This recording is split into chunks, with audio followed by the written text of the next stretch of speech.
जिसे मैं चाहूंगा इस चाबी को दे दूंगा। हाय हाय, आज कमजोर समझ करके टिड्डी दल अपने तमाम पेड़ों के साथ चंद निहत्तों के ऊपर जो जुल्म ढा रहा है, वो दिन कैसा होगा जालिमों, वो दिन कैसा होगा जब उस वक्त में तुम्हारे पेड़ तुम्हारे काम नहीं आएंगे। और इंशाअल्लाहुल अजीज ये बात मेरे नबी ने फरमाई है, इसके खिलाफ नहीं हो सकता है। फरमाया, ओ इस्राएलियों, अल्लाह के नबी का फरमान ये है कि एक पत्थर के पीछे भी अगर कोई इस्राएली छुप जाएगा, वो पत्थर बोलेगा और कहेगा, आओ यहाँ मेरे पीछे जालिम छुपा हुआ है। तुम्हारी खैर नहीं है न किसी पत्थर के पीछे, न किसी पेड़ के पीछे, न किसी पहाड़ के पीछे, न कोई घर, न कोई दर, न कोई जंगल, न कोई बयाबान, न कोई सहारा, न कोई बार, हर किस तुम्हें पनाह नहीं दे सकेगा। अंत का वक्त तुम्हारा आ चुका है। मुसीबत तुम दुनिया के लिए मत बनो, अपनी गिनती के दिन गिनो। किसी को कमजोर समझ करके जुल्म करने वाले को अल्लाह कभी बर्दाश्त नहीं करता, क्योंकि अल्लाह के नबी ने खुद फरमाया, इत्तक़ी दावतल मज़लूम, मजलूम की बद्दुआ से डर।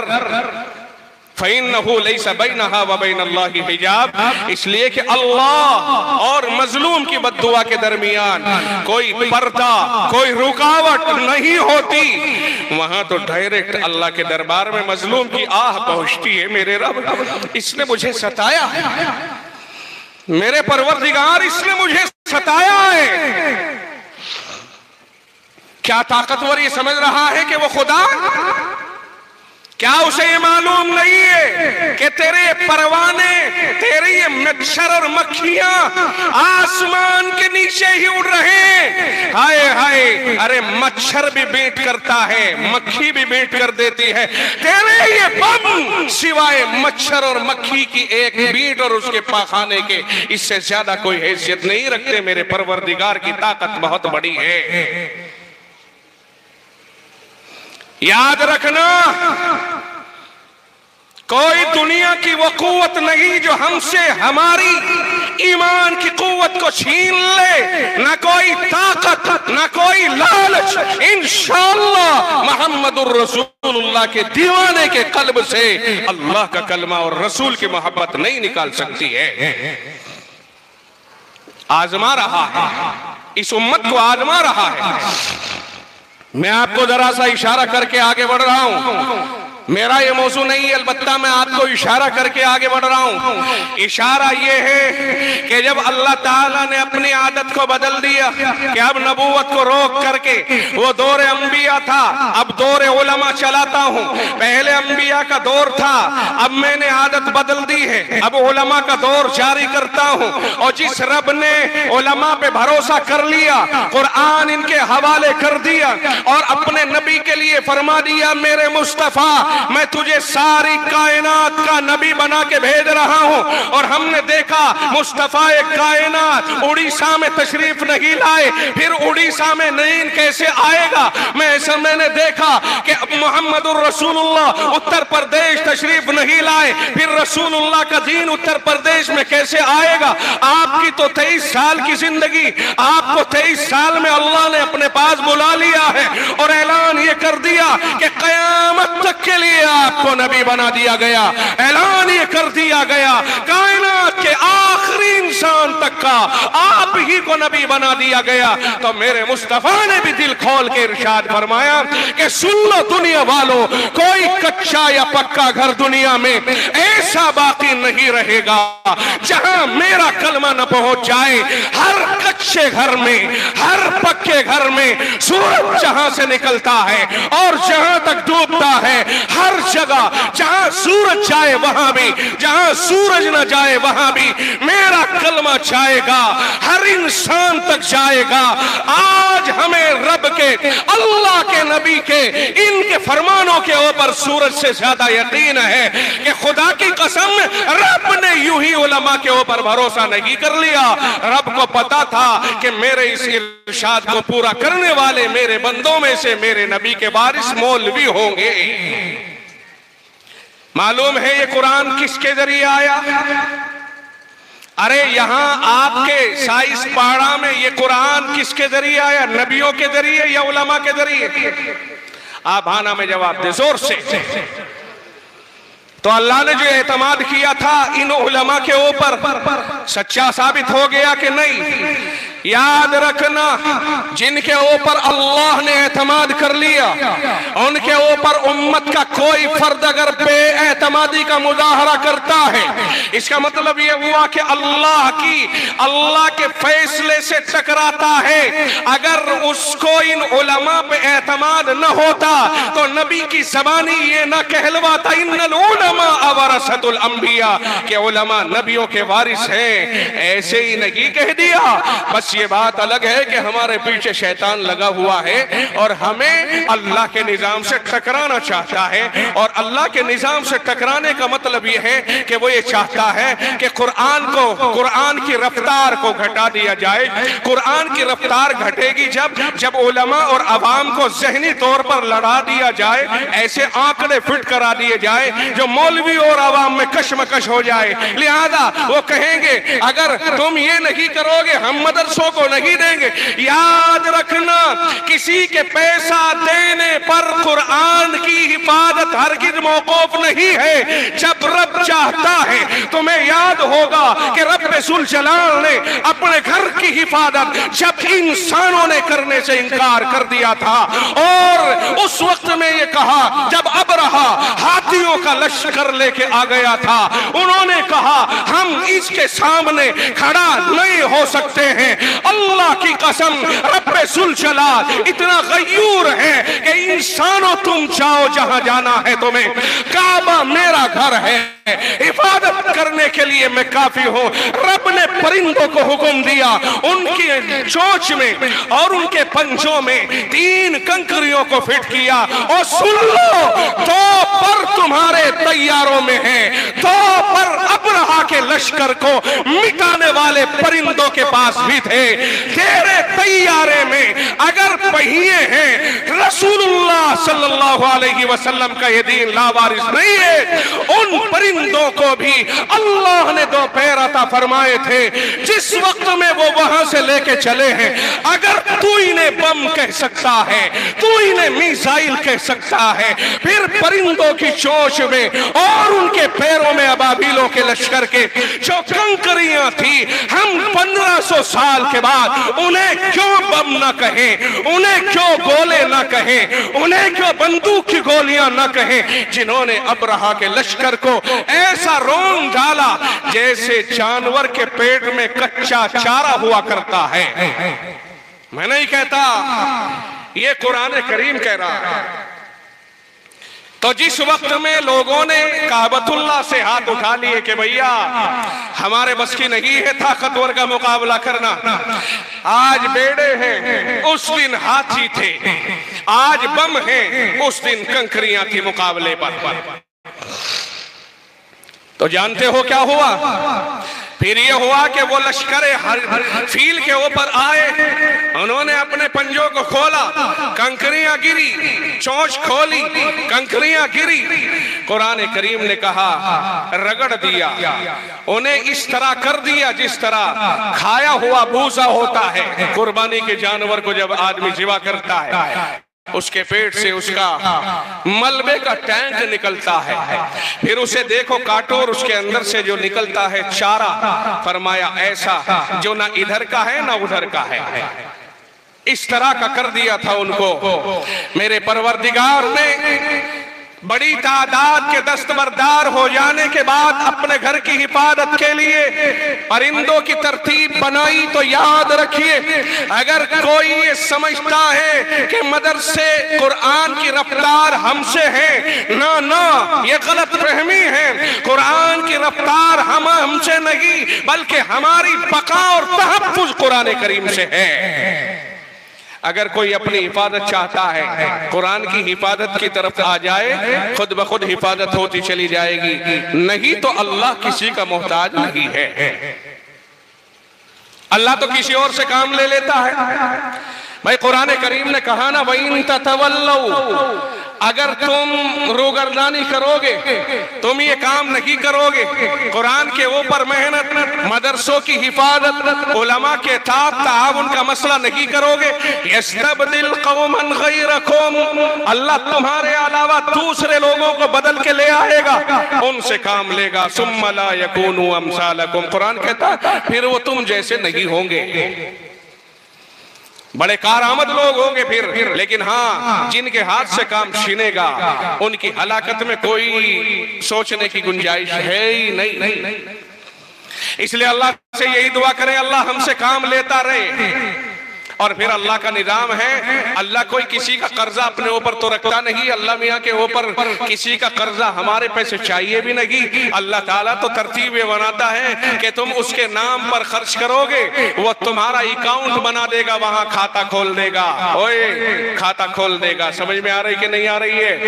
जो आदमी ये चाहे कि रब के यहाँ मेरा खाता खुल जाए, वो अल्लाह के दीन के ऊपर अपना बेहतर पैसा खर्च करना शुरू करे।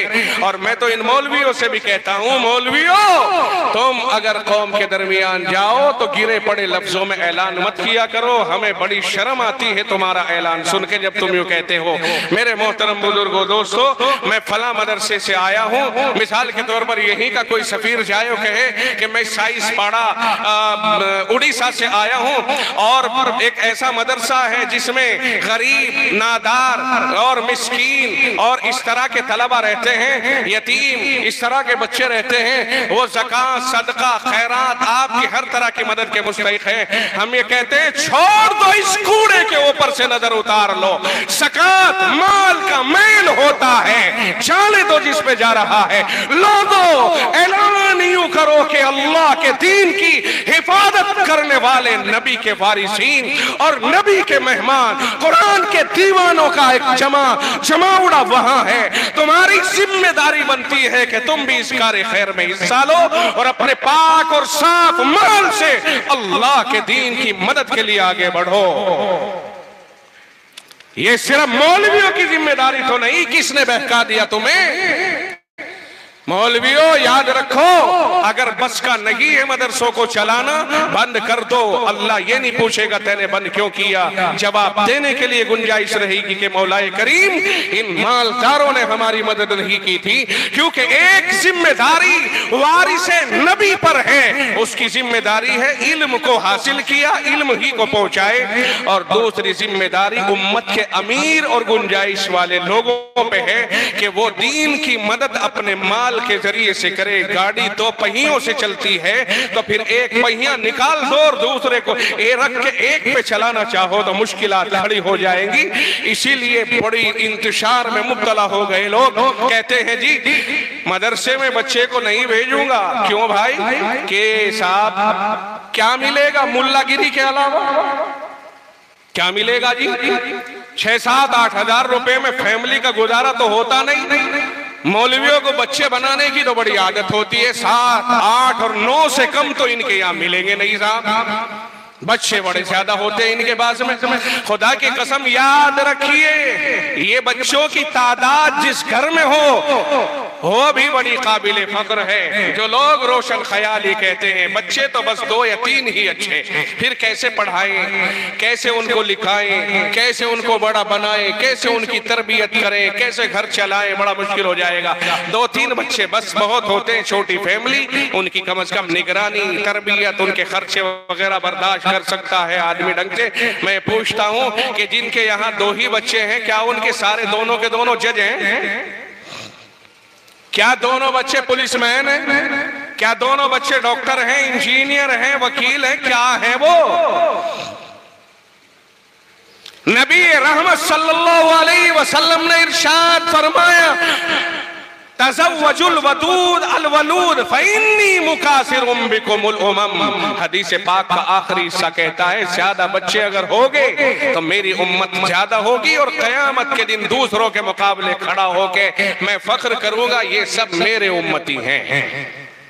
समझ में आई कि नहीं? जो रोशन ख्याल ये कहते हैं कि बच्चे 2 या 3 ही अच्छे हैं, मेरे नबी से बढ़कर के उनका दिमाग कब से ऊंचा हो गया। बात समझ में नहीं आ रही शायद। एक तरफ मेरे नबी का इरशाद है कि तुम ज्यादा तादाद में रहोगे तो क़यामत के दिन में सबके दरमियान खड़ा होकर के तुम्हारी तादाद पर फख्र करूंगा। ये मेरी उम्मत है, कहां से कहां तक नजर आ रही है, मैं फख्र करूंगा। और दूसरी तरफ हम कहते बच्चे कम करो, तो मैं तेरी मानूं या नबी की मानूं? फैसला करके बताइए आप। नबी अकरम सल्लल्लाहु, अब बच्चे किसी के हाथ में तो है नहीं, वो तो देने वाला अल्लाह है। कोशिश करना बंदे का काम है, देना तो अल्लाह ही का काम है। कहने का मंशा ये है कि आदमी अपनी तरफ से रुकावट डाल के खामखा मलून न बने, वरना बच्चे उतने ही होंगे जितने अल्लाह को मंजूर हैं, लेकिन अपनी गंदी सोच की वजह से खामखा मलून हो जाता है। पल्ले पड़ी कि नहीं पड़ी? जरा सा इंसान अपनी सोच को जरा गौर करके देखे कि वो गया कितने पीछे, बहुत फसड्डी होकर चला गया। लोग कहते हैं साहब ये बात मैं कह रहा हूँ कि रोशन ख्याल किस्म के लोग इस तरह की बात सोचते हैं कि नहीं जी ये पता नहीं इन मौलवियों ने तो ऐसी ऐसी बातें कह दी, ऐसी नहीं है, ऐसे होना चाहिए जी, वैसे होना चाहिए, तालीम दिलाएंगे, पढ़ाएंगे। अब उनसे पूछो दो बच्चों के बाप से कि मौत जिंदगी तो अल्लाह के हाथ में है, लेकिन एक लड़की थी एक लड़का था, तो उन्होंने कहा बस भैया हो गए सब, बस कोर्स पूरा हो गया, लड़के का इंतकाल हो गया, लड़की दूसरे घर चली गई है कि भाड़ झोंक रहा तो यहाँ पे। भाई मुझे आप बताइए, लड़की दूसरे घर चली गई, लड़का अल्लाह को प्यारा हो गया, तू क्या कर रहा है बुढ़िया बुढ़ा? तुम दोनों भाड़ झोंको अब यहाँ पे, क्योंकि अपनी करनी को भरना पड़ेगा। आंखों में आंसू रहेंगे, कोई आंसू पूछने वाला नहीं मिलेगा। 5-7 बच्चों में से 1-2 इधर उधर भी हो जाए तो तब भी बहते रहे। अजीब बात हो गई। कुरान करीम के खिलाफ अपना दिमाग चला के हमने अपने आप को दानिश्वर कहा, और कुरान की बताने वाले उलमा को हमने दुनिया की तरक्की पर रुकावट डालने वाला कहा। कहने लगे इन मौलवियों को क्या पता बेचारों को, इन्हें दुनिया की तरक्की से क्या मतलब, ये मौलवी ने बेचारे रसीद काटी और अपना घर बना लिया, उन्हें ये भी फिर भी आराम खाने नजर आ रहे हैं, उन्हें फिर भी खेल के बड़े बड़े पेट हो रहे जी इनका कहाँ भरे है। ये तो ज़कात भी हड़प और खत खैरात भी हड़प और सदका भी हजम, और साफ तो भी दे दे ये भी हजम, और फितरा दे दे ये भी हजम। भैया इन मौलवियों का ना भरता। और बाजे तो अल्लाह की कसम ऐसी वो बना करके वीडियो वायरल कर रहे हैं और फिर मजाक उड़ा रहे हैं कि साहब सदका बलाओं को खा जाता है और मौलवी सदके को भी खा जाता है। अजीब अजीब बात है। देखो जी मौलवी फिर हंसेंगे, मौलवी सदका भी खा जाता है, मौलवी नहीं छोड़ता कुछ भी। तो पहली बात तो ये पूछता हूँ कि बेईमान मौलवी को तो सदका देता ही क्यों है, पाक पैसा क्यों नहीं देता? अगर तेरी निगाहों में सदका खैरात गंदा है तो दिया तो तय नहीं है भाई। देने वाला भी तू ही, खिलाने वाला भी तू ही, और बदनाम करने वाला भी खुद ही। खुदा की कसम मौलवियों का मुकद्दर दुनिया में कोई इतना हसीन मुकद्दर का ना आया है ना आएगा, आया नहीं और ना आएगा। दलील ये है कि मौलवी उसे कहते हैं जो कुरान और हदीस का जानने वाला होता है, और कुरान और हदीस से बढ़कर ना कोई इल्म है और ना होगा, लिहाजा ना मौलवी से बढ़ के कोई है और ना होगा। अच्छा मैं आपसे अगर ये पूछूं कि ये किताबें जो इन्होंने अभी रिपोर्ट बना के पेश की है ना, भाई थक गए क्या? ये किताबें जो इन्होंने रिपोर्ट बना के अभी पेश की हैं, अभी मैं जिन कुरानी आयतों को और जिस हदीस को पढ़ा था मैं वहां तक गया ही नहीं है, तमहीद चल रही है। मुझे लगता है दूसरा प्रोग्राम उड़ीसा में फिर होगा, इसलिए कि आप देख रहे हो कि मैं उन हदीस और कुरान की आयतों तक नहीं पहुंचा जो मैं शुरू में पढ़ी थी। अभी तक आई तो नहीं हूं, अभी तो ऊपर का जैसे देग पका करके चावल चेक करते हैं ना, अभी तो चेकिंग चल रही है। अभी मेरी देग में से कुछ भी नहीं निकला है। मेरे बताने का मंशा ये, अभी तुम ये कहो कि साहब ये मौलवी तो ऐसे वैसे हैं, चलो हम तो मान लेंगे जी, आपकी बात है, सराखों पर हमें तस्लीम है, लेकिन आप मुझे बताइए तो सही मौलवी किस किताब को पढ़ के बनता है? देखो सच्चाई के साथ है, आपका और मेरा है, हकीकत बताना। मुझे बहकाना नहीं। अब ये मत सोचना कि यूपी का है, उड़ीसा में है और हम अपनी जबान में बहका देंगे, नहीं, इतनी तो मैं भी समझ लूं। हापुड़ के अंदर हमारे खादिमुल इस्लाम के अंदर उड़ीसा के बहुत सारे बच्चे पड़े हुए हैं, इतनी उतनी तो हम भी समझ लें उड़िया। अब आप एक बात बताइए कि मौलवी और हाफिज या कारी साहब किस चीज को पढ़ के बनता है? सच्ची बताना। कुरान और हदीस है ना? जरा पिछले वाले भी बोल जाएं जरा जोर से। कुरान और हदीस। कुरान किसका कलाम है और हदीस अल्लाह के नबी सल्लल्लाहु अलैहि वसल्लम का कलाम है। चलिए, वकील किसे पढ़ के बनता है? देखो, लड़ाई मत करियो, मैं धस्त बस्ता कह रहा हूं, बात फिर कर लेंगे। वकील भी हमारा भाई, जज भी हमारा भाई, पुलिसमैन भी हमारा भाई साहब, सारे ही तो हमारे भाई हैं। इन्नमल मोमिनून इख्वतुन, सारे ही ईमान वाले भाई भाई हैं। कुरान कह रहा है जी सारे हम भाई भाई हैं, आपस में भाईचारे की बातें कर रहे हैं। मेरे भाइयों, आप ये बताओ, मौलवी बना कुरान और हदीस को पढ़ के, आपने ही तो बताया भाई, हमें तो पता नहीं, आप ही तो बता रहे हैं। मौलवी बना कुरान और हदीस को पढ़ के, और वकील किसको पढ़ के बना? भाई लॉ पढ़ी, और लॉ किसने बनाया? वो देखो, साफ साफ कहो, अब रुको मत।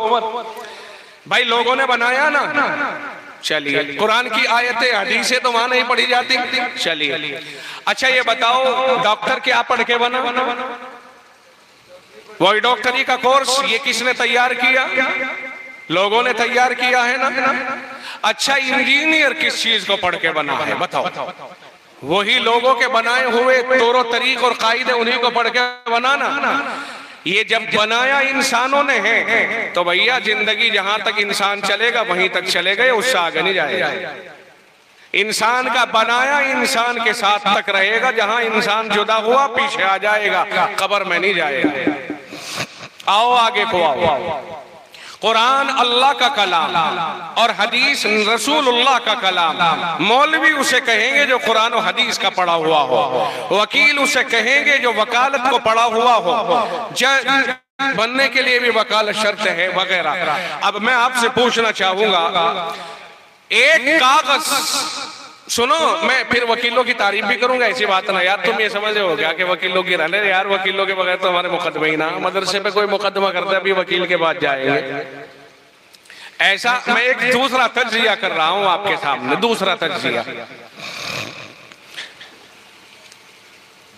ये कागज जिसके ऊपर ये सब लिखे हुए हैं, ये कहां से आया? बोलो, फैक्ट्री से आया ना बन के। अब ये कागज खरीद लिया गया और कागज के ऊपर 4 तरह का कोर्स तैयार कर लिया गया। कागज एक फैक्ट्री से आया, मटेरियल एक, कारखाना एक, मशीन एक। लेकिन जब खरीद के लाए अलग अलग लोग, एक ने उस पर वकालत का छाप दिया, एक ने इंजीनियरिंग का छाप दिया, एक ने डॉक्टरी का छाप दिया और एक ने कुरान करीम के अल्फाज को छाप दिया। किताबें कितनी तैयार हुई हैं यहाँ? 4 किताबें उसी कागज में तैयार हो गई जो कागज एक ही फैक्ट्री में तैयार हुआ था। अब इन 4 किताबों में से सबसे ऊपर कौन सी रखोगे जी? भाई हमें 4 का चट्टा लगाना इस तरह से, तो इन 4 में से सबसे ऊपर कौन सी रहेगी? कुरान पाक। और ये जो 3 हैं इनमें से तो किसी को किसी के ऊपर रख दो, कोई फर्क तो नहीं पड़ता। अच्छा चल, थोड़ी देर के लिए हम पूछते हैं, कुरान करीम उतार दो, नीचे रख दो और इन्हें ऊपर रख दो, तो आप क्या कहेंगे? नहीं भाई, कुरान के ऊपर नहीं रखेंगे, कुरान अल्लाह का कलाम है। अरे भाई, ये जो नक्शे इसके ऊपर उतरे हुए हैं, कागज ही तो है ये कागज। इससे पहले तो सारा कागज एक ही कारखाने से आया था।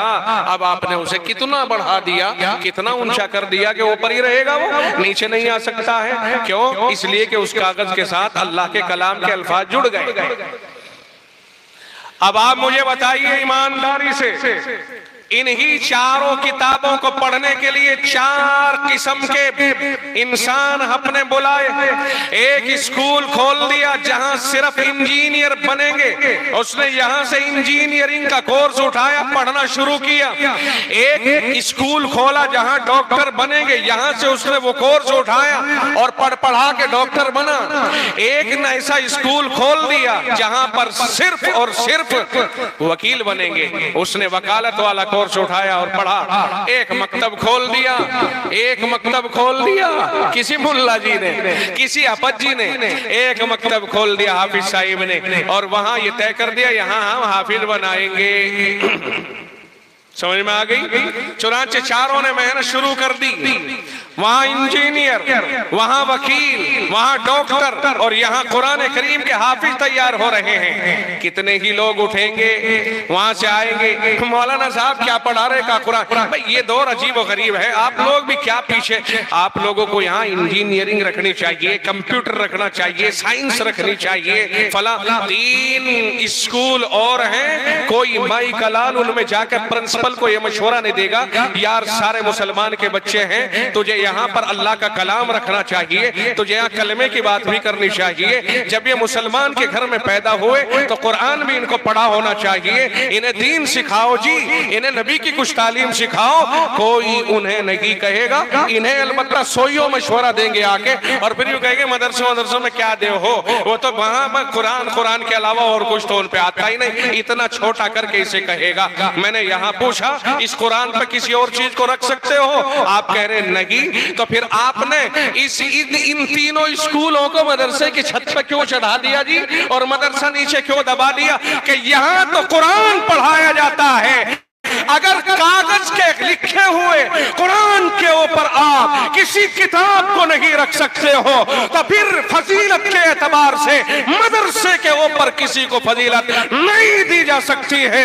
इसी तरह अगर कोई इंसान अल्लाह के कलाम को उठ करके पढ़े, अपने सीने में उतार ले और वो बोलता है उसकी जबान पे कुरान पूरे 30 पारे जबान से अदा करता है, दिल और दिमाग में महफूज है, ऐसे ही जैसे कागज पे महफूज थे। कागज अफजल था और वो सबसे ऊपर था, और हाफिज कुरान ये भी तो उन्हीं कलाम, उसी कलाम को पढ़ के हाफिज हुआ है। ये कैसे मुल्ला जी हो गया, ये कैसे गिर गया हमारी निगाहों से? जब तक उम्मत इस सोच को नहीं बदलेगी, अल्लाह की तरफ से हमारे ऊपर रहमतें कहां उतरेंगी? बात समझ में नहीं आई आपकी? बाकी तो यह है कि देखो सर में दर्द हो जाए तो डॉक्टर इंजेक्शन लगाएगा, दवा देगा, मुकदमे लड़ने के लिए वकील करेंगे, इमारत बनाने के लिए दानिशमंद ढूंढेंगे, और इनकी जरूरत है। लेकिन ये समझो कि जिसकी जरूरत जहां तक है उसके फजाइल वहीं तक है। मुकाबले पर जो उसने कोर्स पढ़ा है वो इंसानों का था, और इसने जो पढ़ा है वो अल्लाह का कलाम है, और अल्लाह का कलाम और इंसानों का कलाम बराबर नहीं हो सकते। तो फिर अल्लाह के कलाम को पढ़ने वाला और इंसानों के कलाम को पढ़ने वाला भी बराबर नहीं हो सकते हैं। जब उम्मत इस सोच को बदलेगी तो अल्लाह के फैसले भी बदल जाएंगे इंशाअल्लाह। बताओ किस किस की ये बात समझ में आई जी? नहीं आई आपकी समझ में? दूसरों को समझा भी सकते हो कि नहीं? इसलिए हैसियत के एतबार से कभी भी कुरान पढ़े हुए को हकीर मत समझना, वरना कुरान करीम का इनके साथ गहरा ताल्लुक है। और दूसरी बात यह है कि ये नबी के वारिस हैं। क्या है जी? नबी के वारिस हम नहीं कहते, अल्लाह के नबी ने खुद फरमाया है। आप और हम अल्लाह के नबी के फरमान के दीवाने हैं। जो नबी ने कह दिया सो कह दिया, अब उसमें कोई तब्दीली नहीं की जा सकती है। नबी ने फरमाया ये मेरे वारिस हैं, और वारिस उसे कहते हैं जो सबसे ज्यादा करीबी रिश्तेदार होता है। आपका वारिस कौन है जी? आप कहेंगे सबसे करीब मेरा बेटा है। आपकी वरासत है माल, नबी की वरासत माल नहीं है, उसकी वरासत है कुरान हदीस। आपके वारिस यानी आपकी औलाद ने आपका माल लिया, आपका सबसे करीबी बेटा है तो बेटे ने लिया। बेटा समझ में आई कि नहीं? तो नबी का सबसे करीबी वारिस वह है जो कुरान और हदीस को हासिल करता है। अगर आपके वारिस को कोई हकीर समझेगा तकलीफ किसे होगी? बोल दो।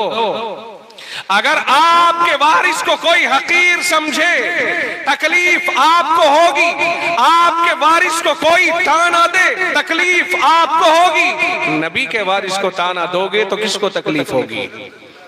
अल्लाह तो तकलीफ में मुब्तला हो ही नहीं सकता, नबी को तकलीफ होगी।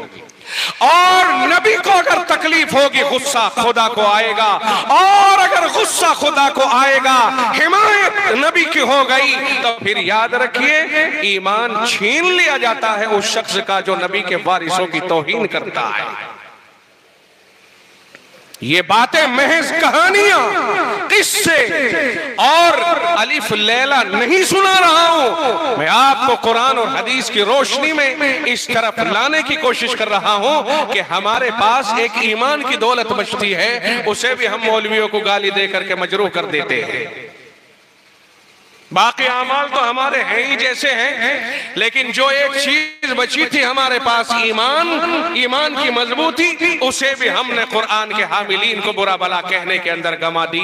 और जो हम खबरें टीवियों पे सुनते हैं और जो हालात देखते हैं, बस उसी के मुताबिक हमने, अरे दुनिया ईमानदारी से बताइए कि नबी रहमत सल्लल्लाहु अलैहि वसल्लम की दुश्मन थी कि नहीं? दुनिया नहीं थी। और अगर नबी की दुश्मन थी तो नबी के वारिसों की कौन सा मोहब्बत करने वालों की हो जाएगी? इनसे भी दुश्मनी होगी। नहीं पल्ले पड़ा। वरासत में सब चीजें मिलती कि नहीं मिलती? वरासत में तो सब चीज आम है कि नहीं?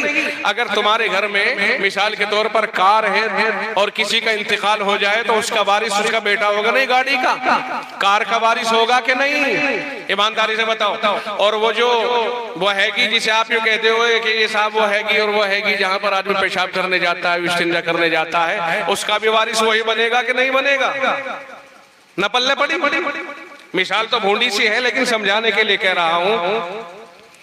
अगर मौलवियों तुम दावतें खाओ किसी के यहाँ, तो गालियां सुनने के लिए भी तैयार रहना, मदरसे छोड़ के मत भागना। और जी मैं तो फलक, अभी मेरे पास में एक बच्चे ने फोन किया, हमारे बच्चे का मतलब यह है कि वह हमारा अपना शागिर्द है, हमारे मदरसे आपुड़ का पढ़ा हुआ है, एक मदरसे में रहना। मैंने मदरसा देखा, बड़ा अच्छा मदरसा है, लेकिन वो ये कह रहा जी लोग जो है यहाँ रहने नहीं दे रहे हैं, बहुत परेशान करते हैं।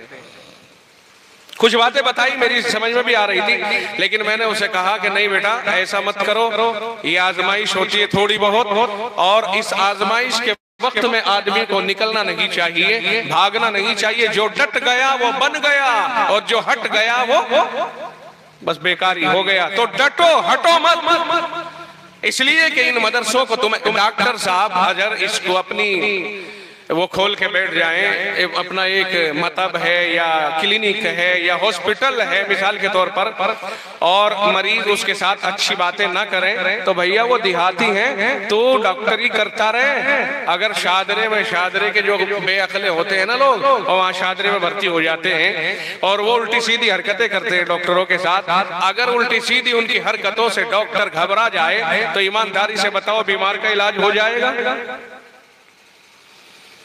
याद रखिए, अहले इल्म हजरात को खिताब में अपने मुखातब बनाने की अहलियत तो नहीं रखता, पर अहले इल्म से दरखास्त करने की कोशिश जरूर कर रहा हूं कि आपको अल्लाह ने नबियों की वरासत के लिए चुन लिया है और नबियों को उम्मत की हिदायत के लिए भेजा था।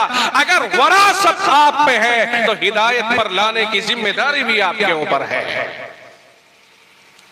आप किसी के बुरा भला कहने से मदरसों को बंद करके मत छोड़ना कि साहब मैं, और कहने लग जाओ कि साहब मदरसों में तो भाई मैं नहीं रहूंगा, मैं बहुत खराब काम, भाई चंदा मैं नहीं करूंगा, बहुत खराब काम है। क्यों होता खराब काम? अल्लाह के नबी अलैहिस्सलाम ने जाने कितनी दफा दीन के लिए चंदा किया है, आपको हदीसों का पता है नहीं पता? अल्लाह के नबी अलैहिस्सलाम ने दीन की तरक्की के लिए, तहफ्फुज के लिए एक बार चंदा किया है। मौलवी चंदा करने से शर्माता क्यों है? ये बात तो बिल्कुल गलत है। खैर, हमें एक बात खास तौर से अपने ज़हन में रखनी होगी कि दोनों तबकों के ऊपर जिम्मेदारी है दीन की हिफाजत की। देखो भाई बहुत देर हो गई, शायद बहुत देर हो गई ना। दोनों तबकों के ऊपर जिम्मेदारी है दीन की हिफाजत की। टाइम कितना हुआ जी? 12:15। तोबा, बहुत दूर चले गए हम, 2.25 घंटे हो गए। हमें इस वक्त में जिम्मेदारी हमारी क्या बनती है जी? दोनों तबके मिले। कौन कौन है वो तबके? इल्म वाले भी और माल वाले भी। अरे भाई दो ही चीज तो है ना दुनिया में, एक तो इल्म है और एक माल है। इल्म वाले महबूब के दीन की हिफाजत करें अपने इल्म के जरिए, और माल वाले महबूब के दीन की हिफाजत करें अपने माल के जरिए। नहीं समझ में आता? और देखो, कोशिश ये करो कि उन मौलवियों को चंदा वसूल करने के लिए भिखारियों की तरह न जाना पड़े। अहले बस्ती खुद फिक्र करें इस बात की कि अपने ऊपर तय कर ले और ये सोच ले मेरे अल्लाह ने अगर मुझे 1000 रुपए दे दिए तो 100 रुपए या 50 रुपए में मदरसे में दूंगा। मसला हल हो सकता कि नहीं हो सकता? और देखो, अगर तुम मदरसे को बीच में ला करके अल्लाह से मांगोगे, मेरी समझ ये कहती है कि आपकी नीयत बढ़िया हो गई तो अल्लाह देगा, कहीं से भी दे, क्योंकि हमारी नीयत अल्लाह के दीन के लिए खालिस हो गई। तो इसलिए मैं समझता हूं दीन की निस्बत से अल्लाह हमारी भी रोटियां पकवा देगा।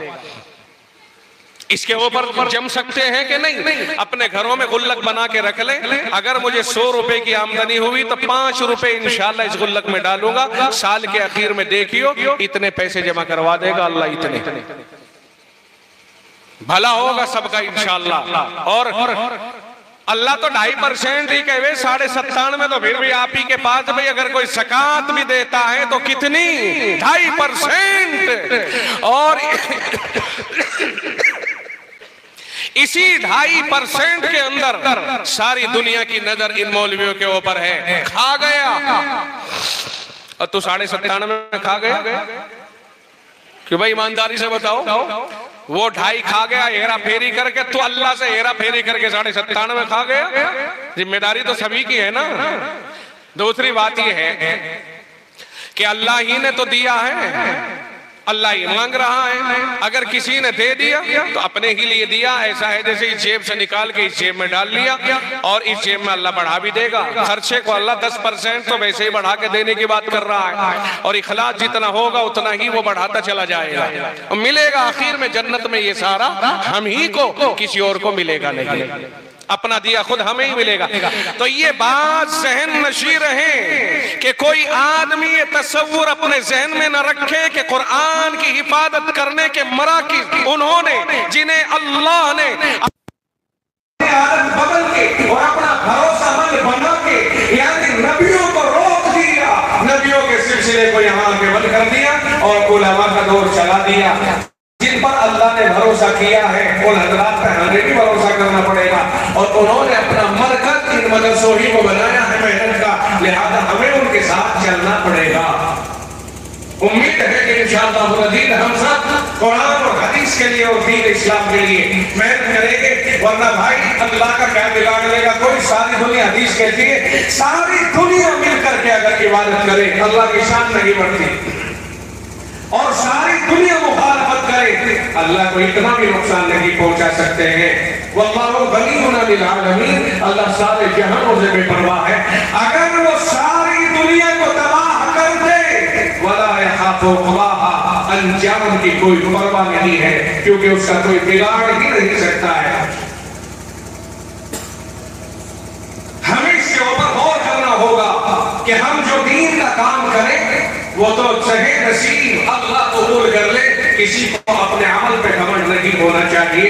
जहां नेक अमल पे किसी को घमंड हुआ, समझ लो शैतान का वसवसा है, मार देगा पलटी, तबाह हो जाएगा वो आदमी जो अपने नेक अमल के ऊपर जरा भी फख्र करने की कोशिश करे। नेक अमल करे और तवाज़ो के साथ ये कहे अल्लाह मेरे से तो सिर्फ इतना हो सका है, मेरे परवरदिगार तू इसे कबूल फरमा ले। बस फिर देखो अल्लाह की तरफ से कैसी हिदायतें और कैसी तौफीक बंदों को मिलती है। अल्लाह ताला हमारी हिफाजत फरमाए, और इस जलसे को जो हमारे जलसे के दरमियान में बहुत से मुक़र्रिरीन ने खिताब किया है इसे कामयाब फरमाए, और जिन लोगों ने इस जलसे के अंदर रुक करके मुआवनत की है या अपनी बातों से, अपने मशवरों से, अपने पैसे से, जैसे भी अल्लाह ताला सभी की मेहनतों को कबूल फरमाए। हो सके बहुत से जवानों ने इस मेहनत की हो, अल्लाह उनकी जवानी को महफूज फरमाए, इदारे को दिन दुनी रात चौगली तरक्की अता फरमाए, और आप रात के भी मकासद हसना में अल्लाह कामयाबी अता फरमाए। व आखिर दावाना अल्हम्दुलिल्लाह।